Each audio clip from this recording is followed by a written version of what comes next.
અર્પણ ઇન્ટરનેશનલ થિયેટર્સનું એક સરસ મજાનું નાટક સાસરીય સેલ્ફી લેવી છે આજે અમે ડભોઈમાં ભજવી. હું મેહુલ પટેલ અને મારી સાથે આ નાટકના કલાકારો પણ છે.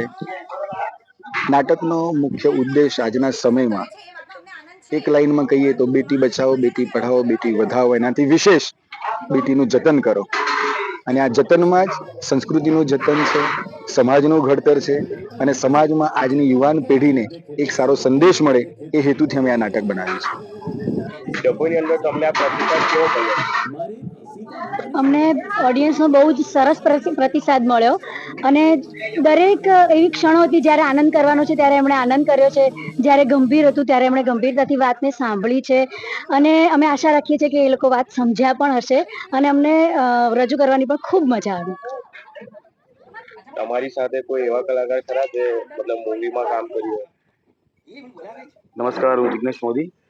હું પોતે ગુજરાતી ફિલ્મ એક્ટર છું. તમે બધી મારી ફિલ્મો જોતા હશો, મારી સિરિયલ જોતા હશો, પ્લસ આજે ડભોઈ ખાતે અમારું નાટક સાસરીએ સેલ્ફી લેવી છે એ પણ જોઈએ છે. ખાસ તો મારી કહેવાય કે નામ મારું છેલ્લો દિવસના ઘનશ્યામ સર કે આજે આપણા ડભોઈ ખાતે અમારું સરસ મજાનું નાટક લઈને આવે છે. એનું નામ છે સાસરીએ સેલ્ફી લેવી. ખૂબ જ મજા આવી, પબ્લિકનો પ્રતિસાદ અમને સારો મળ્યો અને અમે પણ આવી રીતે અવારનવાર ડભોઈ પ્લસ આજુબાજુના ગામમાં આવી રીતે શો કરતા રહીશું.